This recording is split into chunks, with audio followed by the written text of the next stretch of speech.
Bismillahirrahmanirrahim. Assalamualaikum warahmatullahi wabarakatuh. Untuk pertemuan di pengantar ekonomi makro ini kita akan membahas tentang pasar komoditi dan kurva IS. Namun sebelumnya seperti biasanya saya akan mengulas sedikit ke pertemuan sebelumnya, yaitu tentang kebijakan fiskal, di mana kebijakan fiskal adalah suatu kebijakan dari pemerintah yang menitik beratkan pada pendapatan dan pengeluaran negara. Nah, apakah ada sangkut pautnya dengan pasar komoditi? Ada, ya nanti akan kita tahu seberapa besar pengaruhnya dengan kebijakan fiskalnya. Dikatakan pasar komoditi, berarti kita harus tahu dulu pasar itu apa. Pasar adalah tempat bertemunya pedagang dan pembeli, penjual dan pembeli. Jadi kalau diomongin tempat berarti ada suatu lokasi. Jadi tidak harus di tempat keramaian yang seperti kita bayangkan, itu adalah pasar yang ramai. Jadi di mana tempat itu ada pedagang, ada pembelinya, itu sudah dikatakan pasar. Kalau tidak bertatap muka bagaimana? Bisa saja sekarang ini zamannya online, ya kita membeli barang tanpa melihat siapa pedagangnya, siapa penjualnya. Nah itu sudah bisa dikatakan pasar.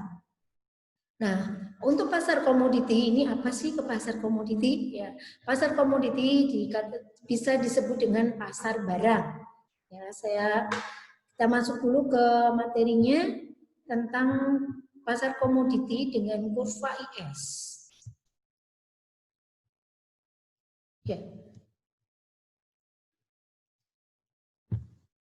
Ini adalah materi yang akan kita pelajari di pertemuan kali ini tentang pasar komoditi. Tadi saya sudah katakan bahwa pasar komoditi adalah pasar barang. Pasar barang itu seperti apa? Pasar yang menjual produk-produk yang bukan jasa ya. Seperti apa saja? Ada kopi, gula, beras, ya. Oke, kita lanjut di sini.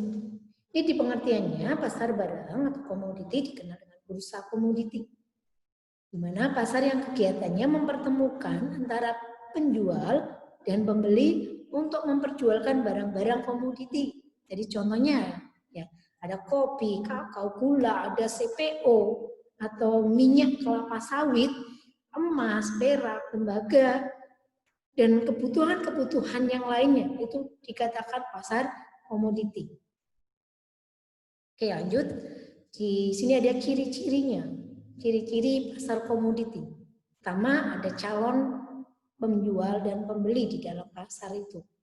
Kalau belum ada penjualnya atau salah satu, ya belum bisa dikatakan pasar. Harus ada penjual dan pembeli. Yang kedua, adanya suatu barang atau jasa yang hendak diperjualbelikan di dalam pasar tersebut. Yang ketiga, adanya sebuah interaksi antara si penjual dan pembeli, baik secara langsung maupun tidak langsung. Nah, interaksi ini adalah obrolan tentang harga, tentang kualitas, cara penggunaan, ya, sampai kemudian bisa terjadi tawar-menawar, itu ya. Kemudian yang keempat, adanya suatu permintaan dan penawaran oleh kedua belah pihak. Ya, ini adalah tadi ada permintaan. Bagaimana kalau saya membeli dalam jumlah yang banyak? Apakah harganya lebih murah? Gitu. Kalau saya membeli dalam jumlah sedikit, apakah ada akan potongan? Gitu. Itu adalah timbullah obrolan komunikasi antara pedagang dan penjualnya. Nah, di sini ada variabel ekonomi agregatif. Kemarin kita udah bahas ya sedikit tentang perekonomian agregatif. Perekonomian agregatif atau yang bisa disebut dengan itu adalah suatu pendapatan Y ya kemarin, bahwa Y itu sama dengan AE. AE itu apa? CST gitu ya. Masih ingat semuanya ya. Nah, di sini ada variabel-variabel di dalam perekonomian yang ini. Ada perekonomian tertutup sederhana. Perekonomian tertutup sederhana di mana sini tidak ada campur tangan pemerintah. Ya, artinya di situ hanya ada konsumsi, saving, investasi, gitu aja ya. Nah, misalnya nih, ada pedagang dan penjual, saya ingin membeli HP-mu, gitu ya. Saya ingin membeli HP-mu, saya tertarik dengan HP-mu. Maka di sini dikatakan pasar tertutup sederhana karena tidak ada campur tangan pemerintah. Hanya ada di situ uang dan barang. Ya, uang dan barang. Maka jadi kalau saya jadi membeli, maka dia akan mendapatkan pendapatan. Pendapatan ini tadi akan digunakan untuk apa? Untuk konsumsi, ada saving kalau bisa ditabung gitu ya. Jadi ada Y sama dengan C plus S gitu ya. Oke. Udah ya. Kemudian di sini ada perekonomian tertutup dengan kebijakan fiskal. Perekonomian tertutup dengan adanya kebijakan fiskal, adanya campur tangan pemerintah. Campur tangan pemerintah itu bisa berupa pajak, kemudian pengeluaran pemerintah, dan ada transfer pemerintah.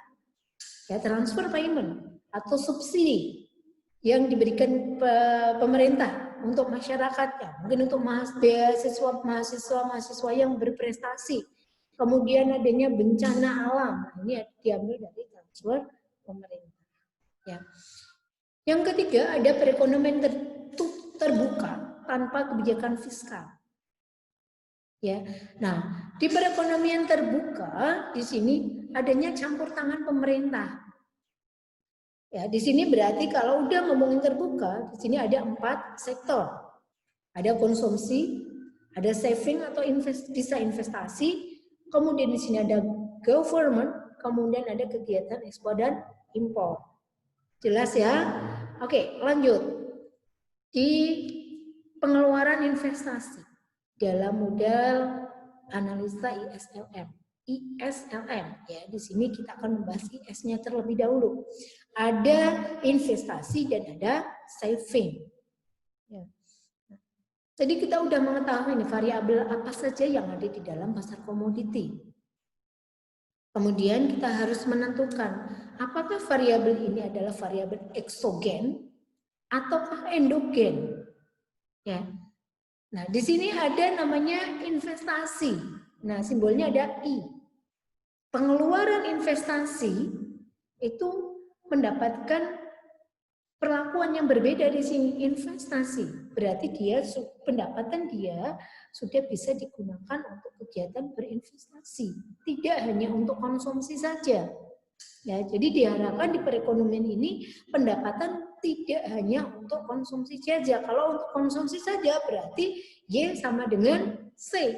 Pendapatan saya habis hanya untuk konsumsi, maka diharapkan di sini pendapatan bisa ditambahkan dengan saving. Y sama dengan C plus S. Kalau pendapatan saya bertambah lagi, maka saving ini tadi akan saya tambahkan bisa menjadi suatu investasi.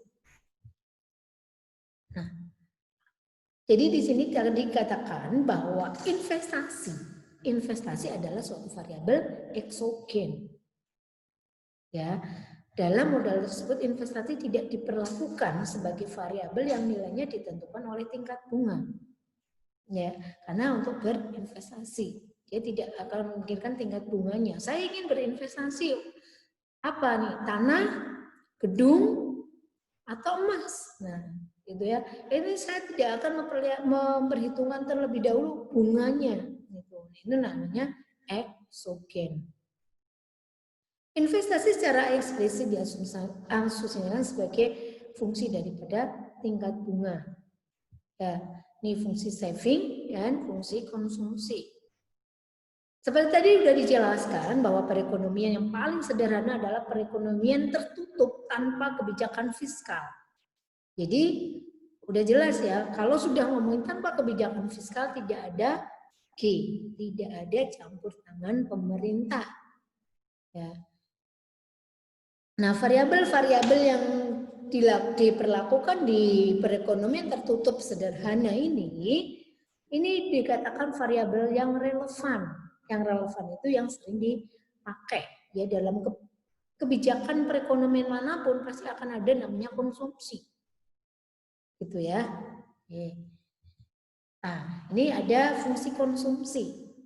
Fungsi konsumsi di sini sudah ada yang namanya marginal propensity to consume, di mana di sini ada perbandingan antara konsumsi dengan pendapatan.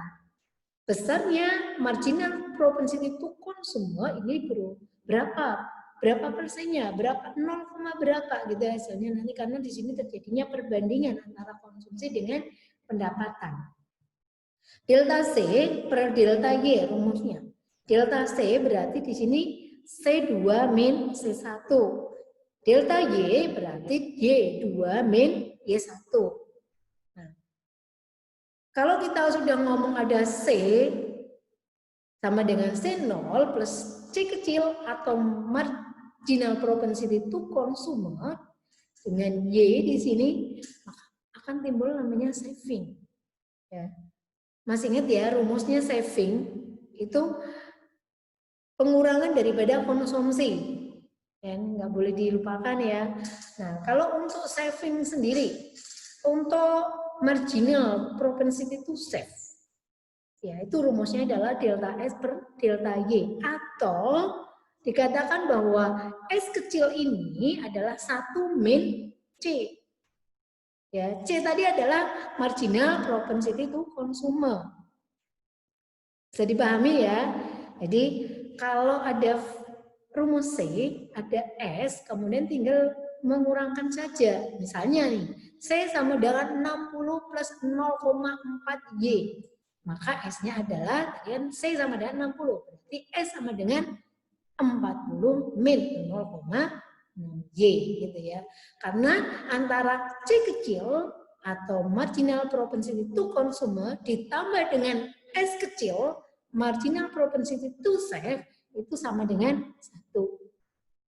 Ya, kalau sudah sama dengan 1, S kecil sama dengan 1 min C. Mudah ya? Oke, lanjut. Di sini untuk menurunkan kurva IS. Kurva IS di sini ya, tadi udah diulang-ulang ya, bahwa untuk perekonomian tertutup yang tanpa kebijakan fiskal di pasar komoditi ini hanya terdiri dari variabel-variabel pokok, yaitu ada Y, C, S, dan investasi. Ya, jadi yang diperlukan di dalam kurva IS di sini ada 4 variabel ini. Ya. Mengingat bahwa model kurva di sini ada ISLM, investasi kita perlakukan sebagai variabel endogen. Dan tingkat bunga sebagai variabel yang menentukan besarnya investasi. Maka terdapat ada 4 variabel yang kemudian ditambahkan dengan adanya tingkat bunga.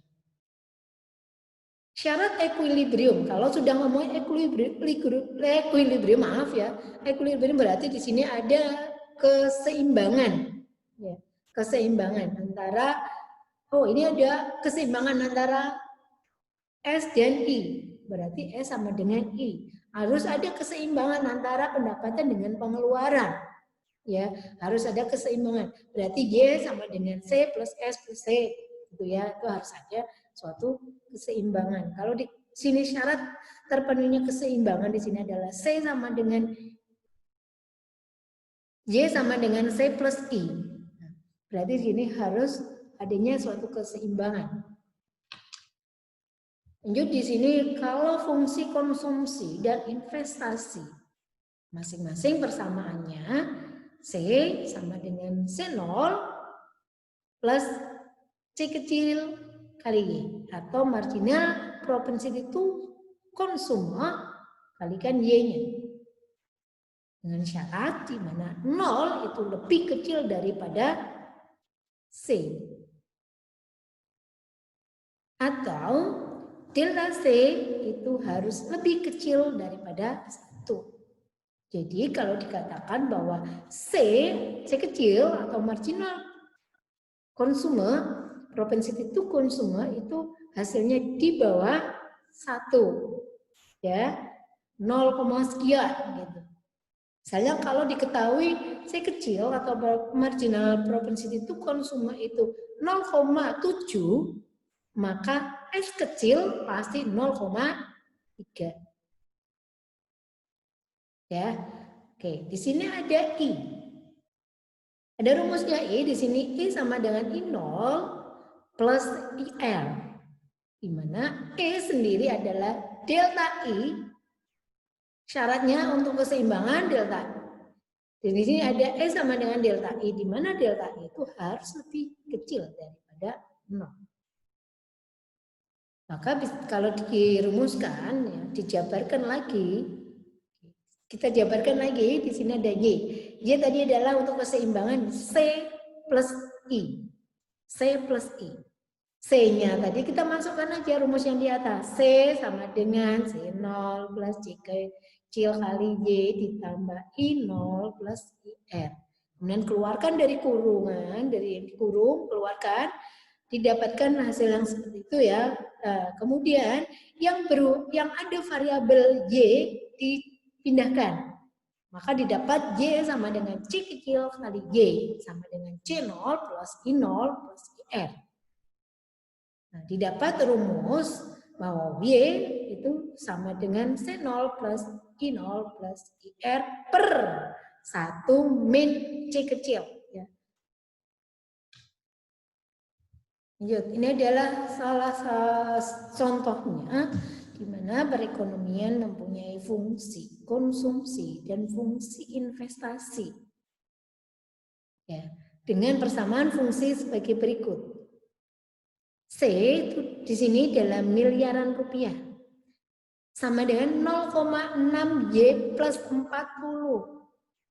Dan fungsi pengeluaran investasi I sendiri sama dengan min 4 plus min 4R plus 80. Oke, sekilas dengan melihat rumus C sendiri, maka bisa diprediksi bahwa S itu adalah 0,4 Y min 40. Udah ya?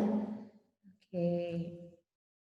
Kalau kita lihat nih dari rumus C, konsumsi ini ada 0,6 Y plus 40. Marginal propensity to consume berapa? Nah, udah terlihat ya tadi kan? Nah, di sini C kecil adalah nilainya 0,6. Ya. Oke. Lanjut ya pertanyaannya. Di sini fungsi investasinya seperti itu. Ya. Nah, ini disuruh menggambarkan kurva IS-nya. Oke, kita ingat tadi ya bahwa di dalam penyelesaian ini bisa menggunakan dua rumus. Mana rumus yang paling mudah? Pilihlah yang paling mudah ya. Oh, saya ingin menggunakan yang rumus atas. Berarti tadi ada Y sama dengan C plus I. C-nya tinggal masukkan tadi 0,6Y plus 40. I-nya tadi adalah I-nya itu ada min 4R plus 80. Yang mempunyai variabel Y digabungkan sehingga didapatkan Y min 0,6Y. Berarti hasilnya 0,4 Y sama dengan 120 min 4. Mudah ya? Oke, baru didapat ternyata Y sendiri adalah 300 min 10R. 300-nya dari mana? Y sama dengan 120 min 4R dibagi 0,4. Gitu ya. Nah, sekarang udah didapatkan bahwa nilainya 300 min 10R. Kalau saya mau menggunakan rumus yang kedua, ternyata hasilnya sama. Silakan mau menggunakan rumus yang mana ya? Menurut kalian paling mudah, yang paling enak dipakai. Kemudian setelah didapatkan rumus Y sama dengan 300 min 10, kalian disuruh untuk menggambarkan kurva IS. Oke, ini adalah sebenarnya sudah ada kurva IS. Cara menggambarnya di sini ada sisi yang tegak lurus secara vertikal. Vertikal itu tadi adalah variabel-variabel yang ada di pasar komoditi, yaitu ada C, S, I. Ya, bisa digunakan di situ. Kemudian yang di bawah itu adalah pendapatannya. Kita tinggal masukkan nih ya tinggal masukkan. Kalau pendapatannya tadi rumusnya adalah 300 min 10R. Berarti yang di atas ini adalah I-nya. Kita masukkan ke rumusnya. Ya. Kalau Y-nya, kalau R-nya, ya kita bisa memperhitungkan. Kalau N-nya itu 0, maka Y-nya akan didapat nilai 300. Kalau R-nya itu 10, maka akan didapatkan, dan seterusnya ya.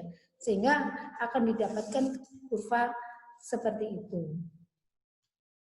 Nah, bisa dipermisalkan di situ, ya kalau Y-nya 0. Kalau Y-nya 0, R-nya berapa? Bisa dibalik seperti itu ya. Ya. Kalau Y-nya 0, maka 300 dibagi 10. Itu ada 30. Pada saat pendapatan 30, R-nya itu, pada saat kalau tadi R-nya itu 0, R-nya 0, maka Y-nya akan 300. Nah, seperti itu ya, maka akan didapatkan kurva permintaan di sini. Ya, dari atas kiri atas ke kanan bawah ya. Jadi bisa dipermisalkan seperti itu ya. Dan seterusnya ya. Jadi kita bisa melihat dengan kalau adanya gambar yang seperti ini, kita bisa melihat kalau pendapatan itu naik ya, pendapatannya naik itu bertambah. Oh, ternyata kalau pendapatannya naik itu bunganya harus rendah. Kalau bunganya itu dinaikkan, maka kan bisa terlihat bunganya naik, R-nya naik, ya, tingkat suku bunga naik, maka pendapatannya rendah. Kalau tingkat suku bunganya diturunkan ke bawah, di situ ada 10 gitu ya, dengan R-nya itu di bawahnya itu ada 20, maka akan didapatkan Y-nya itu 100. Jadi seperti itu ya, sangat berlawanan di situ ya, berlawanan. Kalau pendapatan itu naik, kenapa pendapatan naik? Oh, tingkat bunganya itu lagi rendah. Jelas ya? Nah, ini adalah keterangannya tadi. Dengan menurunkan tingkat bunga, maka tingkat pendapatan nasional itu bisa memenuhi persyaratan equilibrium ya di pasar komoditinya. Tadi dengan tingkat bunga 20, maka pendapatan nasionalnya itu akan 100. Pada saat diturunkan 10, ternyata pendapatannya naik gitu ya. Pendapatannya naik jadi 200 miliar rupiah. Oke, lanjut, ini contoh yang kedua. Diketahui bahwa kurva permintaan investasi agregatif atau I 80 min 4R. Buatlah kurva permintaan investasi. Oke. Tadi udah diketahui I-nya, I adalah 80 min 4R. Nah, berapa sih bagaimana untuk menggambarkan? Maka kita akan mempermisalkan R itu kita misalkan dengan angka kita sendiri, maka nanti akan didapatkan kurvanya. Gitu ya. Kita lanjutkan ini ya, contohnya. Ini jawabannya untuk nilai R. Untuk nilai R itu terserah kalian mau mempermisalkan mulai dari angka berapa. Ya, nanti akan ditemukan kurva yang sama. Seperti itu, kurva yang sama persis. Ya. Nah, saya ingin tidak memulai dari 0, nggak apa-apa. Mau dari 10 dulu nggak apa-apa. Nah, ini hanya permisalan kalau R-nya itu kita misalkan dari 0. Kalau tingkat suku bunganya 0, ternyata kita bisa menginvestasikan 80 miliar. Kalau tingkat suku bunganya itu 5%, ternyata investasi kita turun. Ya, karena apa? Pendapatan kita digunakan untuk membayar bunga. Ini turun jadi 60. Ternyata tingkat suku bunga dinaikkan lagi. Ya. Nah, ini investasinya juga akan turun. Jadi semakin dinaikkan tingkat suku bunga, maka kita akan berinvestasi semakin sedikit. Nah, ini adalah kurvanya. Ya, jika R-nya di 0, R-nya 0, I-nya di 80. Jadi kalau kita gambarkan akan membentuk seperti ini ya. Kurvanya tidak jauh beda dengan tadi, dia akan bergerak dari kiri atas ke kanan bawah. Itu sifat dari kurva permintaan. Lanjut ya. Ini adalah contoh yang ketiga. Ada fungsi konsumsi. Fungsi konsumsi diketahui 40 plus 0,6Y. Ini untuk savingnya sudah ada jawabannya ya. Savingnya adalah min 40 plus 0,4Y. Buatlah kurva fungsi konsumsi dan fungsi saving. Tinggal dipakai permisalan seperti tadi ya. Nah, seperti ini permisalannya. Jadi permisalkan kalau Y-nya mulai dari 0. Nah, ini mengalami kenaikan untuk pendapatan 100 itu. Ini permisalan saja. Kalau kalian mau mengisi permisalan Y-nya ini tidak dimulai dari 0, tidak apa ya. Saya pengen pendapatannya dimulai dari 50. Nggak apa-apa, nggak masalah. Nanti akan didapatkan kurva C dan S-nya akan seperti ini. Ya. Oke, lanjut. Nah, ini bagaimana sih caranya untuk menurunkan kurva IS? Nah, ini kalau dengan kurva IS dari contoh C tadi dan I tadi, ternyata ini bisa kurva itu akan turun karena di sini dipengaruhi oleh tingkat suku bunga. Itu ya. Nih, kita jawabannya ini. Nah, di sini ada C sama dengan tadi rumusnya Y sama dengan C plus I. Tinggal dimasukkan. C-nya itu tadi udah ada, I-nya juga min 4R 80. Nah, setelah didapatkan Y itu sama dengan 120 min 4R per 0,4. Nah, tinggal dimasukkan nih ya. Nah, tinggal dimasukkan saja R-nya berapa. R-nya bisa kalian juga permisalkan seperti tadi ya. Oh, saya memulai untuk tingkat suku bunganya dari 0. Kalau R-nya 0, maka Y-nya akan 300. Kalau R-nya 5, maka Y-nya akan didapat sebesar 250. Ya. Kalau R-nya 30, maka akan didapat Y-nya 0. Kembali lagi seperti itu. Nah, ini adalah kurvanya yang didapat. Ya, dia akan turun. Kurva itu akan turun. Ya, tadi pada saat pendapat turun dari mana? Turun dari di mana R-nya itu kecil, pendapatannya besar. Maka jangan heran nih kalau tingkat suku bunga dinaikkan. Kita akan meminjam ke bank, tingkat suku bunga dinaikkan. Maka orang yang akan berinvestasi itu akan turun pendapatannya. Gitu ya, dia akan turun. Aduh, kalau saya pendapatannya itu 50 juta. Ya. Ini permisalan saja 50 juta dari hasil usahanya, kemudian tingkat suku bunganya naik, maka pendapatan untuk berinvestasi itu akan kecil. Oke, jelas ya? Ini tugas kalian untuk belajar di rumah dan untuk tujuannya untuk lebih jelas lagi ya, dengan belajar sendiri ya. Apa sih yang menyebabkan kurva IS bergeser? Tadi udah ya. Yang menyebabkan kurva bergeser adalah tingkat suku bunga. Kemudian nanti dijelaskan seperti apa. Uraikan dengan jelas cara menurunkan IS dan buatlah model grafik. Tadi udah ada ya. Kalian tinggal memisalkan rumus yang lainnya, kemudian dipermisalkan dengan angka yang lainnya. Jelaskan dengan jelas keseimbangan semu di pasar komoditi. Tadi suatu pasar komoditi itu akan seimbang. Itu seperti apa? Tolong dijelaskan lagi ya. Oke.